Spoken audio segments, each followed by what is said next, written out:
안녕하십니까. 오늘 이제 초반에 소유권까지 했으니까 202페이지를 보세요. 202페이지. 202페이지를 보면 지상권이라는 개념이 나옵니다. 지상권. 지금까지 배웠던 게 이제 물권에서 점유권, 소유권을 배웠죠. 점유권, 소유권. 그러면 우리가 민총과 연결되는 거예요. 법률 행위를 민총에서 배우고, 법률행위라는 것은 내가 원했기 때문에 효과가 발생한다 그랬죠. 그 다음에 매매를 한다, 증여를 한다, 이런 것들은 법률행위라고 그랬어요. 매매를 한다, 증여를 한다. 근데 법률 행위가 아닌 것을 우리가 법률 규정이라고 했습니다. 법률 규정. 이렇게. 근데 물권을 취득하는데 소유권을 취득한다. 법률 행위로 취득하려면 등기를 하죠. 그죠? 법률 규정으로 취득하려면 등기가 필요 없죠. 등기가 필요 없어요. 예. 예. 그러면 이제 우리가 소유권이다, 이 소유권이다 했을 때 소유권은 물건에 걸리죠. 물건을 사용하고 수익하고 처분할 수 있는 전면적 포괄적 지배권이었습니다. 그 중에서 사용 수익을 뽑자. 요거를 그래서 용익물권이라고 합니다. 용익물권에는 자, 지상권, 우리 이 시간에 배우는 지상권이라는 개념, 그 다음에 지역권이라는 개념, 그 다음에 전세권이라는 개념, 전세권. 그래서 지상권, 지역권, 전세권이다. 이건 땅지자죠. 땅지자. 남의 땅을 이용할 수 있는 권리입니다. 그런데 이것도 취득하려고 보니까 이게 지상권 설정 계약을 하고 등기를 해야 돼요. 지역권 설정 계약을 하고 등기를 해야 돼요. 왜냐하면 지상권 설정 계약이라는 것은 원했기 때문에 땅 빌려주죠. 원했기 때문에 땅을 빌려 쓰죠. 그러면 법률행위입니다. 법률행위니까 등기까지 해야 돼요. 그 다음에 전세권도 마찬가지죠. 전세권도 원했기 때문에 빌리고 원했기 때문에 빌려주기 때문에 등기까지 해야 됩니다. 근데 법률 규정이라 할 때는 상속 같은 거 이때는 등기할 필요 없다. 지상권에서 지역권에서 전세권에서 법률 규정, 예를 들어 상속이다. 상속으로 지상권, 지역권, 전세권 취득할 때는 등기가 필요 없습니다. 그러나 처분하려면 등기해서 팔아먹어라. 그 이론은 똑같습니다. 그 이론은. 자, 그럼 이제 지상권이라는 게 뭐냐면 남의 땅을 사용하는 권리입니다. 남의 땅을 사용한다. 그러면 이때 땅 짓다니까 갑이라는 사람이 있어요. 토지가 이렇게 있어요. 토지가 있는데, 자, 을이라는 사람이 이 땅에, 갑의 땅에 건물, 공작물,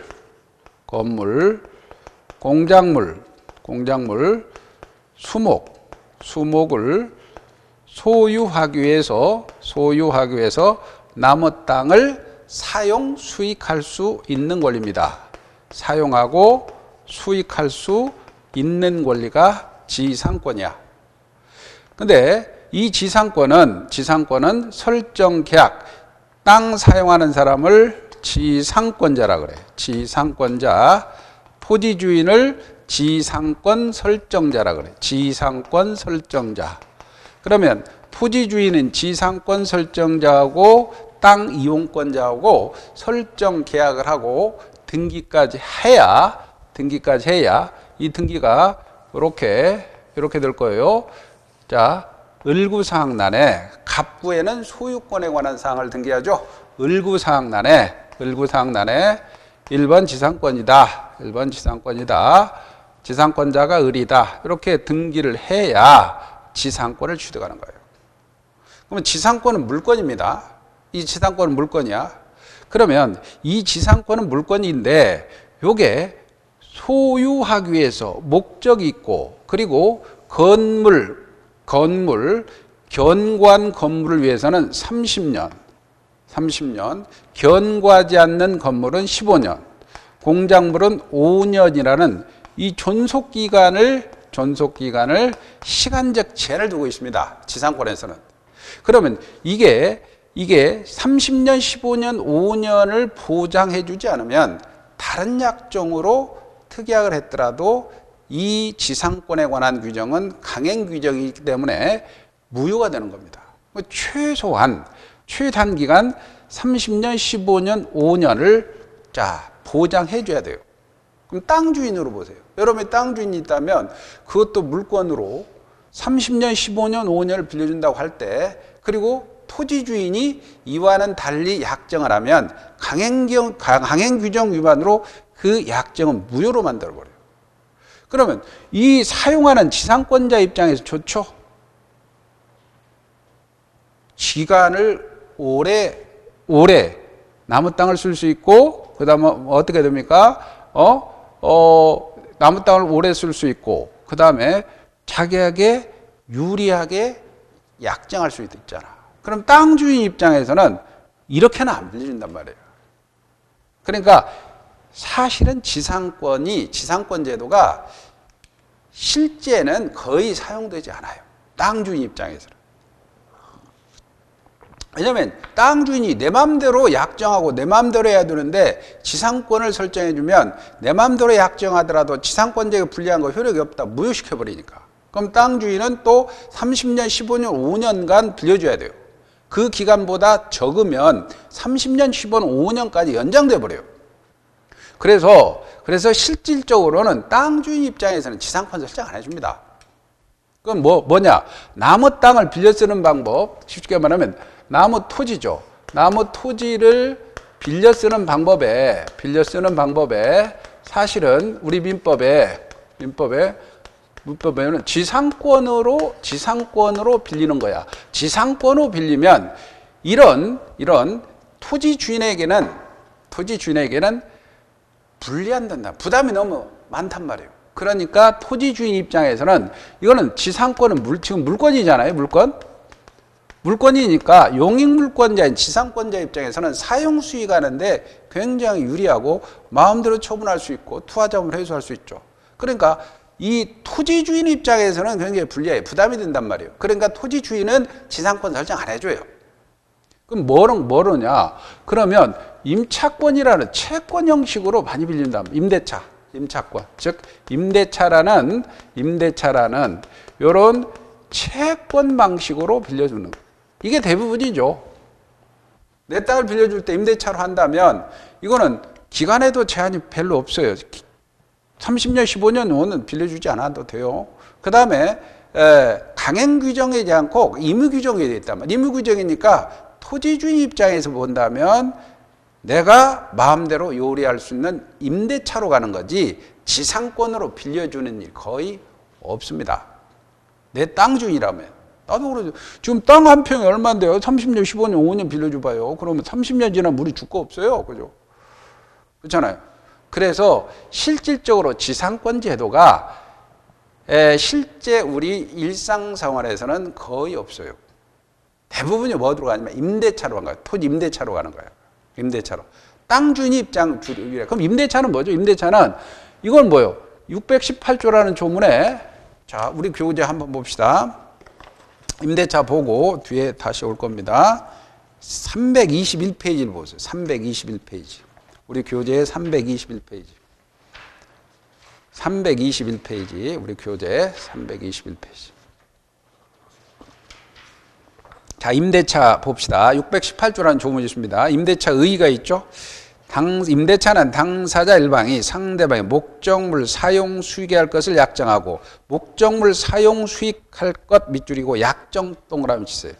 목적물을 사용 수익하게 할 것을 약정하고 약정 동그라미 상대방 이에 대해서 차임지급입니다. 밑줄이고 차임지급을 약정 동그라미 약정함으로써 효력이 생깁니다.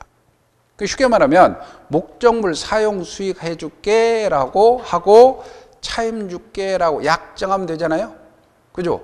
그러면 결국 뭡니까? 임대차를 이렇게 채권으로 약정했으니까 목적물 사용 수익하게 하고 차임 지급 받아서 하면 되는데, 다시 돌아옵니다.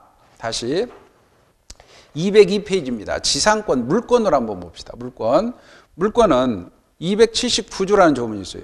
지상권자는 타인의 토지를 건물, 기타, 공작물, 수목을 소유하기 위해서 토지를 사용하는 권리가 있다. 이렇게 되어 있잖아요. 근데 여기는 땅 이용료는 지료라 그래요. 지료는 요소가 아니야. 아까 임대차는 자, 목적물 사용 수익해 줄게라고 차임 줄게라고 약정하면 되잖아요. 근데 지상권자는 다무 토지를 건물, 기타, 공작물, 수목을 소유하게 해서 남의 땅을 사용할 수 있다. 이렇게 규정하고 있어요. 그렇기 때문에 지료, 땅 사용료는 요소가 아니야. 근거 조문에. 그래, 요소가 아니니까 이게 유상으로도 할 수 있고, 대부분이 남 땅 유상이겠죠? 지료는 유상이겠죠? 근데 무상으로도 할 수 있다는 겁니다. 무상으로 할 수 있다. 유상, 무상 가능합니다. 근데 근거 조문에는 지료를 지급하고 이 규정이 없어요. 근데 이 임대차는 차임 지급하고, 차임 지급이 요소야. 근데 여기서는 지료 지급이 요소가 아닙니다.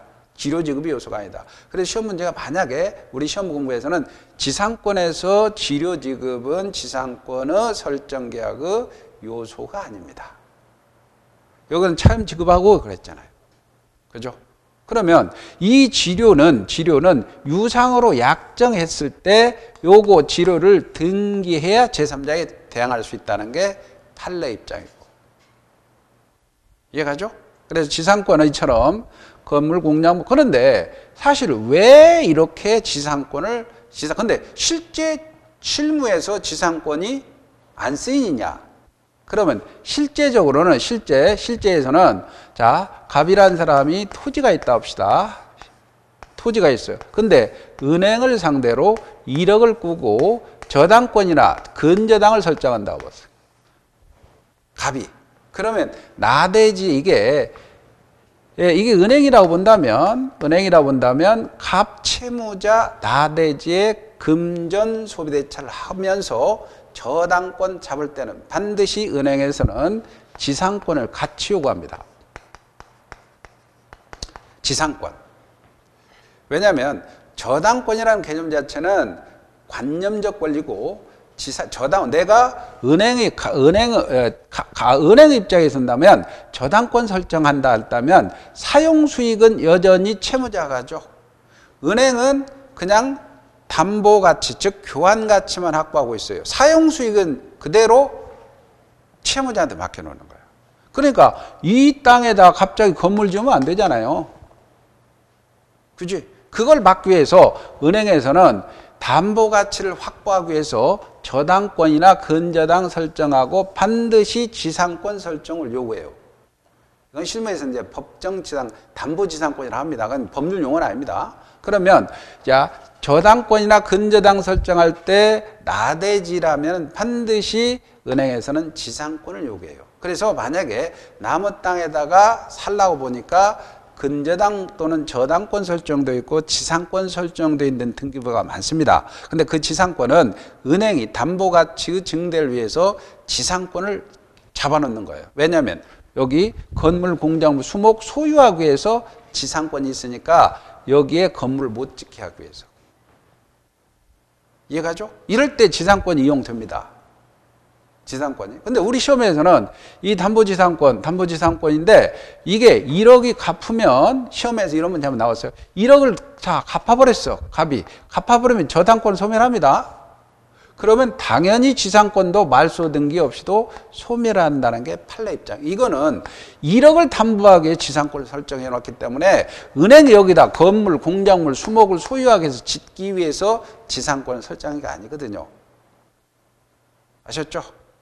그래서 실제로는 이렇게 쓰이는 방법 하나 있고 이렇게 지상권이 실질적으로 다 임대차로 간다는 거예요. 남의 땅을 빌렸을 때. 토지주의 입장에서. 근데 돈을 빌릴 때는 토지의 돈을 빌릴 때는 금융권에서는 반드시 저당권이나 근저당 설정 시에는 실무자들이 지상권도 설정해 주세요라고 요구를 합니다. 아셨죠? 아니, 그건 없어요. 아니야. 예. 은행 입장에서는 수단 하나 더 강구하는 거예요. 건물을 못 지게 하려고. 담보대출이 많이 드는 건 아니야. 나대지에 해놓으면 예를 들어 염정 같은 거 저기 뭐 염정 같은 거 나대점 거기다 뭐 막 올려버리잖아요. 근데 은행 입장에서 본다면 항시 가서 파갈 수가 없거든. 사용 수익은 채무자한테 맡겨줬잖아. 근데 지상권 딱 해놓으면 지상권이 있으니까 허가할 때 건축을 지려면 지상권자의 동의를 얻어와라 그래. 은행이 동의 안 해주지. 동의 안 해주죠. 왜냐면 보세요. 그냥 저당권 설정해놨다. 저당권 설정해놨을 때는 저당권 사용수익은 채무자에 맡기니까. 근데 지상권 같이 해놨다면 구청이나 시청에서 허가 낼 때 지상권 용의권이잖아. 용의권자 동의를 얻어와라. 그럼 동의 안 해주지. 땅에다가 맨 땅에다가 건물 올라가면 담보가 잘 나가잖아요. 그렇다고 지상권 설정해 준다고 이게 돈을 많이 꼬여줘. 그런 건 아니야. 그냥 하나 더 잡아놓는 거예요. 아셨죠? 예. 대충 지상권이 맞아 그랬죠? 지료, 땅 사용료. 땅 사용료 아까 조문에는 지료를 지급하고 임차권은 임차임을 지급하고 이런 말이 있잖아요. 지료를 지급하고 이런 규정이 없어. 그러니까 둘이 약정으로 정하라 이거야. 약정으로 정해서 약정에서 돈을 유상으로 지료했다면은 할 수도 있고 무상으로도 할 수 있어. 근데 유상으로 했다면 요걸 등기를 해놔야 제3자에게 대항할 수 있다. 없죠. 지료를 지급하고 이런 말이 없어. 유상이든 무상이든 상관없어. 유상으로 할 때는 등기를 해놔야 제3자에게 주장할 수 있다는 뭐냐면 보세요. 지상권을 자 이렇게 등기를 해놨어요. 근데 땅이 팔릴 수도 있죠. 땅이 팔릴 수도 있죠. 이렇게 땅이 팔릴 수도 있어. 그럼 땅 산 사람이 지상권자는 30년, 15년, 5년 동안 보장해 줘야 돼요. 토지 산 사람 입장에서는. 에? 그럼 새로운 땅 산 사람이 나가라 할 수가 없어. 등기가 돼 있잖아. 30년, 15년, 5년이. 그죠? 그러면 지료는, 그러면 이 사람이 여기 지료 얼마? 뭐, 연 300. 이렇게 돼 있다. 그러면 그대로 넘어가잖아. 그러면, 자, 연 300 있으니 너 300 나한테 줘. 이렇게 청구할 수 있죠. 그죠? 지상권이라는 개념. 자, 여기까지만 합시다. 아마 크게. 그래서 지상권, 거기에서,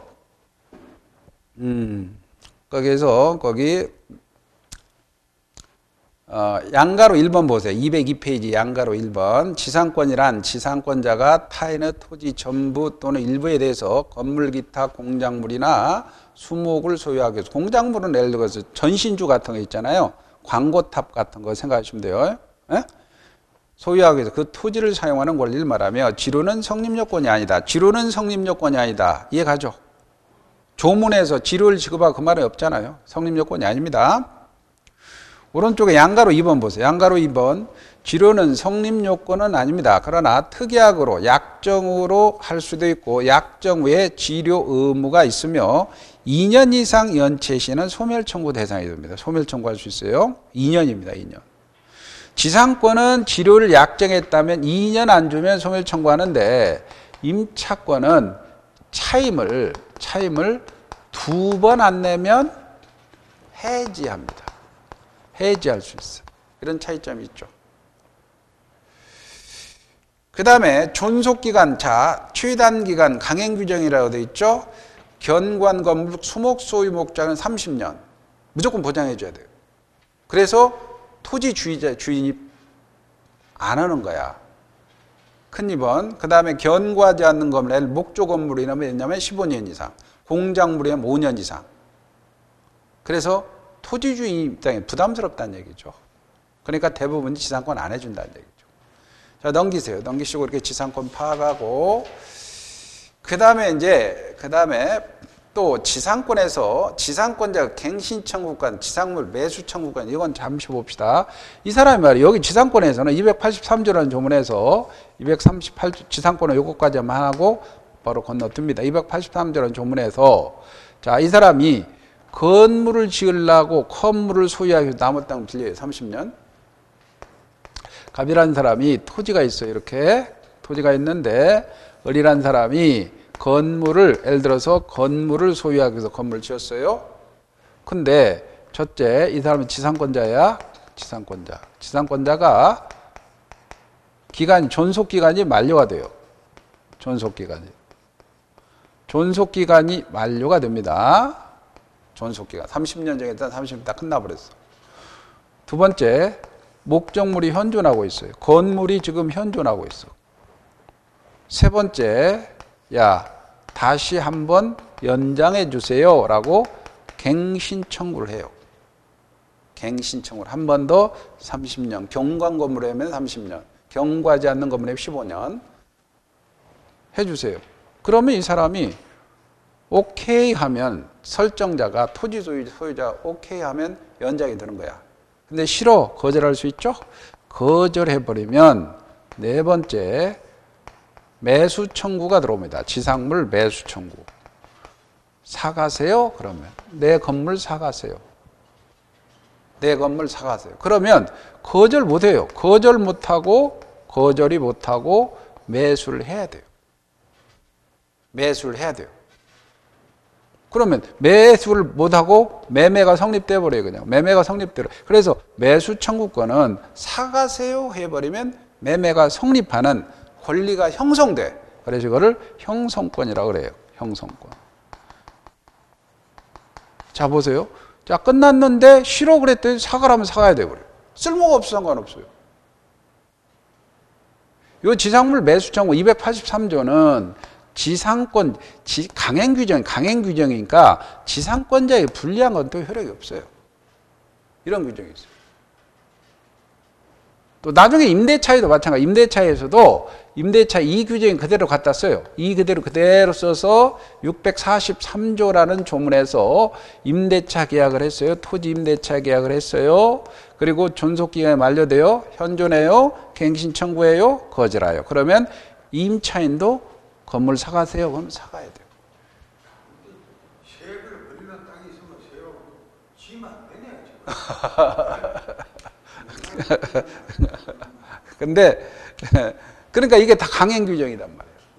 강행 규정이니까 지상권자나 임차인에게 불리한 건 효력이 없어요. 그런데 이건 규정이고 실제에서는 피해가는 방법이 뭐냐면 우리는 시험에 안 나오는데 피해가는 방법이 대부분이 실무에서는 재소전 화해조서를 받아놓으면 돼요.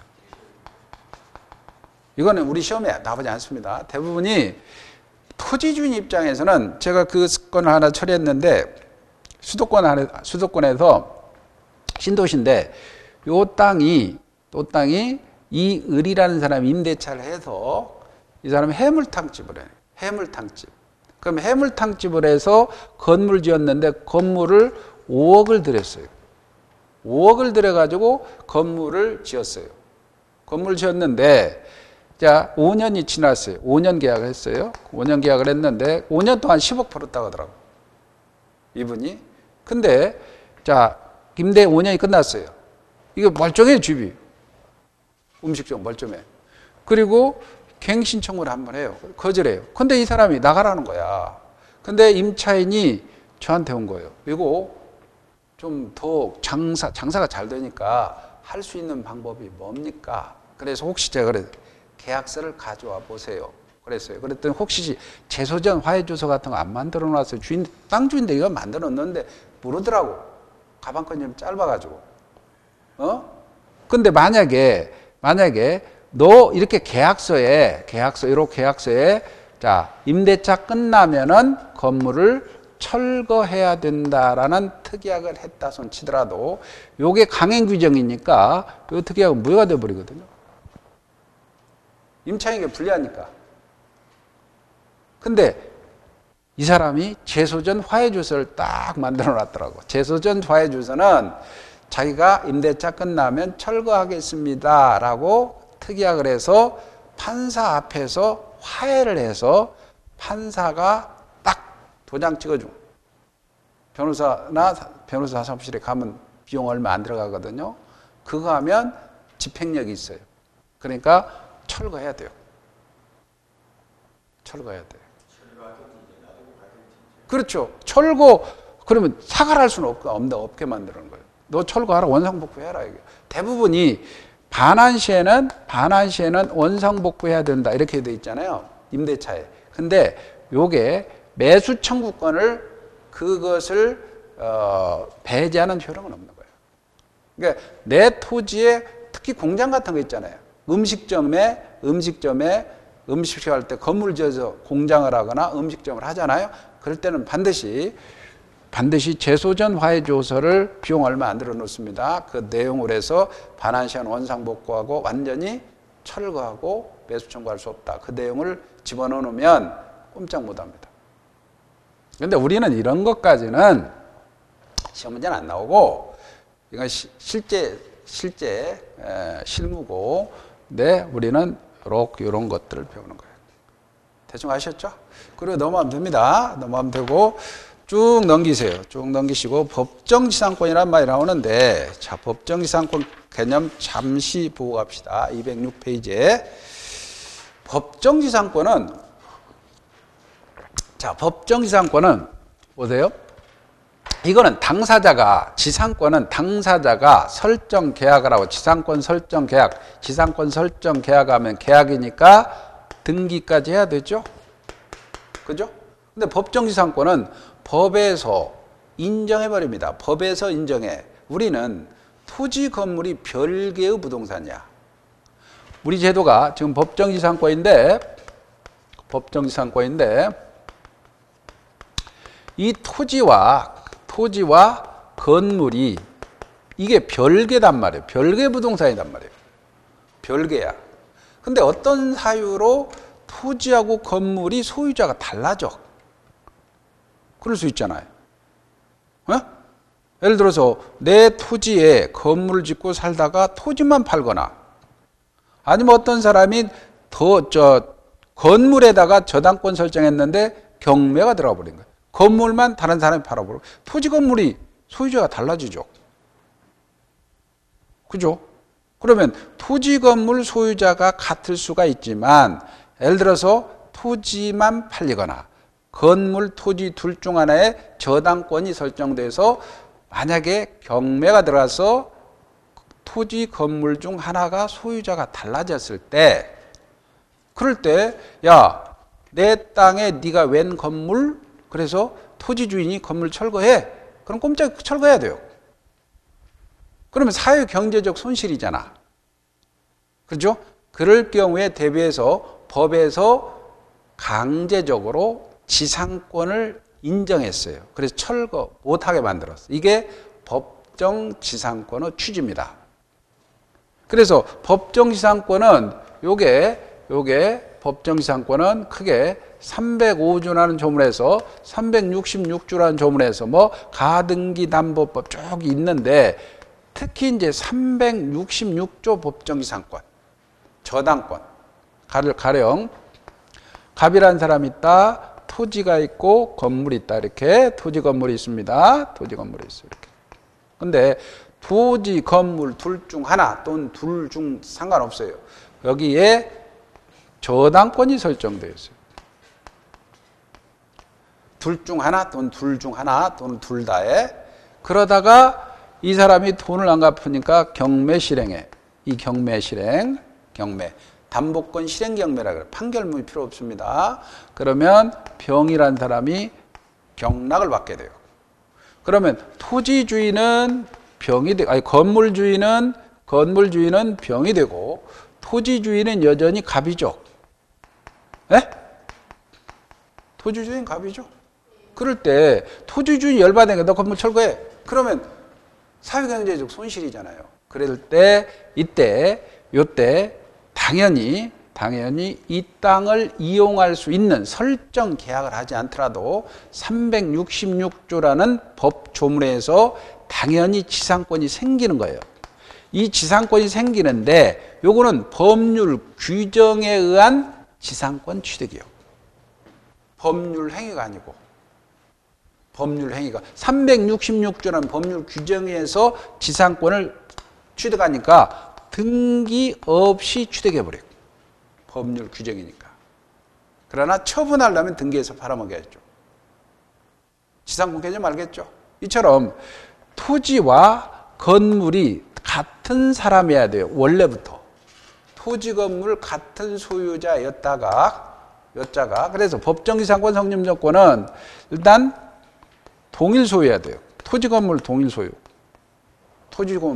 토지나 건물이 처음에 동일 소유였다가 그 다음에 설정 당시입니다. 설정 당시에 동일 소유. 그렇죠? 설정 당시에 동일 소유. 설정 당시 동일 소유입니다. 그러다가 경매나 기타 사유 이렇게 소유자가 달라질 때 건물 소유자가 동일 소유고 그 다음에 설정 당시에 건물이 존재하고 있어야 돼요. 건물이 존재하고 있다가 토지와 건물 소유자가 달라지게 될 때 건물 소유자가 땅 이용권이 있어요. 등기 없이도. 설정 당시 토지 건물 동일 소유. 그렇죠. 여기다가 이 사안을 보면 저당권 설정 당시에 갑 동일 소유죠. 저당권 설정 당시에 건물이 있었죠. 그러다가 이 둘 중 하나에 저당권이 설정됐다가 경매에 들어가서 토지 소유자가 달랐을 때 토지 소유자는 갑이고 건물 소유자는 병일 때 당연히 건물 소유자가 등기 없이도 법률 규정에서 당연히 땅 이용권이 있어. 그러니까 철거하라라고 할 수 없게 만들어버려요. 법정지상권. 알겠죠? 그래서 제 의의만 보고 넘어갑시다. 의의. 법정지상권이란 토지와 건물이 동일인 소유였다가 동일 소유죠. 강제경매, 저당권 실행, 매매 등으로 소유자가 달라지게 된 경우에 건물 소유자가 그 대지에 대해서 지상권 등기 없이죠? 취득한다. 자, 거기에 그리고 넘어가세요. 나머지 305조, 306조는 나중에 이제 자세히 배울 거고. 그 다음에 209페이지 보면 209페이지 보세요. 관습법상의 법정지상권이라는 제도 나옵니다. 관습법상의 법정지상권. 이제 법정지상권은 법에 있어요. 법에 있는 지상권이에요. 305조, 366조라는 우리 민법 규정, 다른 규정이 있어요. 그러면 여기에서 경매로 넘어가는 거예요. 근데 여기서는 이게 이제 관습법상 법정지상권은 관습법상 법정지상권 제도는 관습법, 즉 판례가 인정합니다.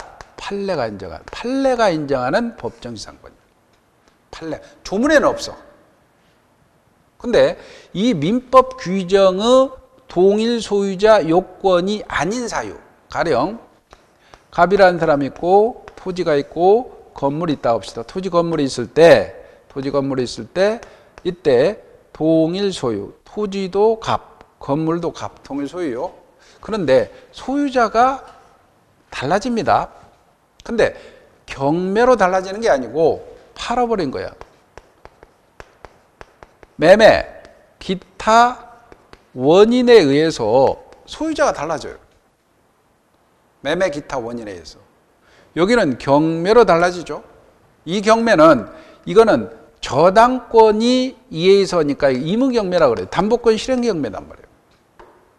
근데 기타 원인에 예를 들어서 강제경매. 저번에 강제경매 개념은 뭐냐면 저당권자가 경매 신청하면은 판결문이 필요 없죠.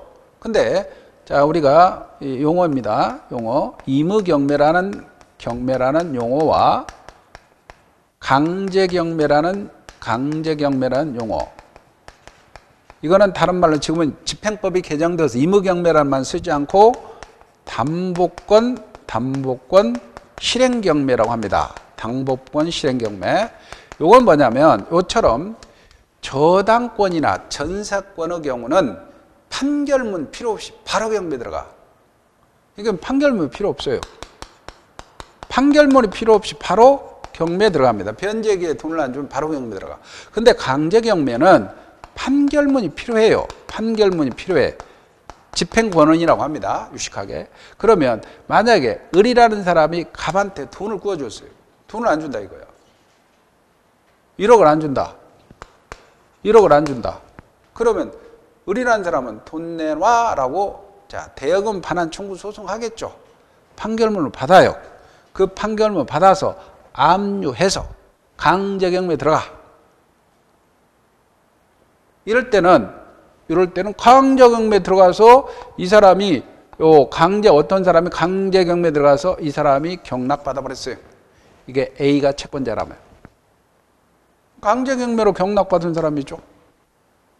매매로 산 사람이나 매매나 증여나 이런 것들은 경매가 아니단 말이에요. 임의경매가 아니단 말이에요. 이럴 때 자 보세요. 요거는 처분 당시 동일 소유, 처분 당시 건물이 있었죠. 그리고 철거 특약이 없다면 당연히 이 사람이 땅 이용권이 있어요. 이게 판례가 인정하는 관습법상의 법정지상권이에요. 관습법상의 법정지상권. 근데 관습법상의 법정지상권도 여기는 설정 당시가 아니고 관습법상은 매매 기타 원인의 처분이 있어야 돼요. 첫째 요건이 처분 당시에 토지 건물 동일 소유입니다. 동일 소유. 두 번째, 처분 당시에 건물이 존재하고 있다가 세 번째, 처분할 때 철거 특약이 없어야 합니다. 그럴 때 건물 소유자가 땅 이용권이 있던 거예요. 땅 이용권이 있는 거예요. 똑같습니다, 사실은. 그래서 그 개념만 봅시다. 관습법상의 법정지상권. 관습법상의 법정지상권이란 토지와 건물이 동일인 소유였다가 어느 하나가 매매, 증여, 교환, 기타 원인, 경매, 이건 임의경매입니다. 공매, 대물변제 등 단 환지 처분은 제외. 이거는 나중에 봅시다. 기타 원인으로 각각 소유자가 달라진 경우. 이 기타 원인 앞에 경매 앞에다가 강제란 말을 쓰세요. 강제경매. 소유자가 달라진 경우 철거 특약이 없는 한 건물 소유자는 토지 위에 관습법상의 법정지상권을 등기 없이 취득하는 것을 말하며 판례가 인정하는 제도다. 자, 그리고 넘기시고 다음 페이지의 개념이 이제 구분지상권 개념이 나옵니다. 구분지상권. 근데 구분지상권은 뭐냐면 구분지상권은 봅시다. 실질적으로 지상권이 이용 안 된다 그랬죠. 실질적으로 지상권이 이용 안 되는데 실질적으로 법정지상권은 많이 이용돼요. 법정지상권. 근데 이 법정지상권은 판례가 인정하니까 시험 문제 나와요. 판례가 인정하니까 법정지상권. 그리고 구분지상권이라는 개념은 우리가 송전탑이 이렇게 송전탑이 있어요. 송전탑. 전선. 지하철이 있어요. 지하철이 있어요. 그러면 어떤 사람이 송전탑 땅을 이렇게 가지고 있다 합시다. 지하철에 땅을 이렇게 가지고 있다. 이렇게. 그러면 지상권이라는 것은 자, 토지의 상하를 사용할 수 있는 사용수익권이죠. 그죠? 그런데 이 송전탑 같은 것은 지상 몇 미터에서 지하 몇 미터 사이, 지상 몇 미터에서 지상 몇 미터 사이. 이 지하철은 지하 몇 미터에서 지하 몇 미터 사이. 구분해서 땅을 빌리면 되겠죠. 구분해서. 그래서 특히 요즘엔 지하가 다 한전에서도 지중선이 다 들어가잖아요. 나무 땅에 전선 못 넣는단 말이에요. 지하철 간단 말이에요. 그럴 때 지하철 공사나 한전에서는 이 땅을 전체 빌릴 필요가 없는 거지. 지하 몇 미터에서 몇 미터, 지하 5미터에서 지하 15미터 사이. 요것만 빌리면 된단 말이에요. 그리고 나머지는 다른 사람이 사용해도 되죠. 지상 몇 미터에서 몇 미터 사이. 요것만 빌리면 된단 말이에요. 그래서 구분해서 지상권 설정할 수 있어요. 근데 구분해서 지상권 설정할 때는 일반 지상권은 건물, 공작물, 수목인데 구분 지상권은 건물이나 공작물 소유하기 위해서 수목 소유해서는 안 돼. 어느 미친놈이 나무 심기 위해서 땅에 들어갈 수는 없죠. 시험 문제 맨날 나오는 게 수목 소유하기 위해서는 구분 지상권 설정할 수 있다. 맨날 나오는 거예요. 수목은 안 돼요. 근데 구분지상권은 현재 많이 이용합니다. 구분지상. 그래서 사실은 일반 지상권은 거의 이해 안 돼요. 근데 아까 다 지상권으로 하고, 아까 담보지상권 있죠? 저당권 서할 때 지상권 하거나, 구분지상권의 경우는 현재 이용이 되고 있어요. 이용이 되고 있어. 그래, 개념만 아시고, 구분지상권이란 타인의 토지의 지하 또는 지상의 공간의 상하의 범위를 정해서 건물, 기타, 공작물이죠. 수목이 빠졌죠. 그죠? 수목하면 틀립니다. 권리를 말한다. 구분지상권은 수목, 그게 이제 시험 문제 잘 나온단 말이에요. 수목 소유하기 위해서는 설정할 수 없다. 그죠? 수목 소유하기 위해서 설정할 수 없다. 자, 이번 시간에 지상권 한번 살펴봤습니다. 지상권은 이제, 자, 최종 정리하면 지상권을 취득할 때는 원칙적으로는 설정 계약을 하고 등기해야 돼. 설정 계약은 법률행위죠? 법률행위가 설정 계약하고 등기해야 돼요. 근데 법률 규정으로 지상권을 취득하는 경우가 있더라. 그게 법이 인정하는 법정지상권, 판례가 인정하는 관습법상 법정지상권. 그거는 등기 없이 취득합니다. 그 다음에 사실은 토지를 빌려 쓰는 방법으로 지상권 제도는 토지 소유자가 선호하지 않아요. 왜? 장기간 빌려주고, 그죠? 그리고 마음대로 약정할 수 없거든. 마음대로 약정했다가는 강행규정 위반으로 약정이 무효가 돼버려요. 그러니까 대부분 임대차로 간단 말이에요. 임대차는 의무규정이거든. 의무규정이니까 토지 주인이 마음대로 약정할 수 있거든. 그러니까 토지 주인이 부담스러워하는 지상권은 실제적으로는 거의 쓰이지 않는다. 단 쓰인다면은 금융권에서 돈을 빌려주고 근저당 저당권 설정할 때 지상권을 같이 요구하고 있습니다. 그 다음에 구분지상권은 지하, 지상의 일정, 요즘에 이제 토지의 입체적 이용이라는 측면에서 지하시설, 그 다음에 지하시설이 많이 이용되죠. 그때 지하 몇 미터에서 몇 미터 사이만 빌리면 되잖아요. 지상은 다른 사람이 사용해야 되고, 요거는 실제적으로 이용이 가능합니다. 지금 많이 쓰이고. 그리고 그 다음에 이제 지상물 매수 청구권이 있어요. 지상물 매수 청구권은 지상권에 관한 규정해 놓고 임대차에서 갖다 씁니다. 갖다 쓴다 준용하고 있거든요. 그럴 때 건물, 존속 기간이 만료되고 목적물이 현존하고 갱신 청구해서 거절하면 매수 청구하면 꼼짝없이 사가야 됩니다. 근데 요게 만약 이것을 내가 토지가 있다 그러면 이걸 피해가는 방법은 뭐 실무에서 재소전 화해조서 하나 만들어 놓으면 완전하게 땅을 빌려줘도 임대차로 해놓고 할 수가 있고, 그다음에 법정지상권은 법에서 인정한 지상권인데 설정 당시에 동일 소유, 설정 당시에 건물이 존재하고 있다가 경매로 소유자가 달라집니다. 그러면 건물 소유자가 땅 이용권이 법에서 당연히 인정하는 거. 그리고 법정지상권 이런 것들은 나중에 경매에서 사실은 돈이 됩니다. 그리고 관습법상 법정지상권은 처분 당시에 동일 소유, 처분 당시에 동일 소유 있다가 매매 기타 원유로 소유자가 달라집니다. 그럴 때는 건물 소유자가 땅 이용권 있는 게 이게 관습법상의 법정지상권이고 판례가 인정하고 있다. 여기까지 했습니다. 잠시 쉬었다가 봅시다.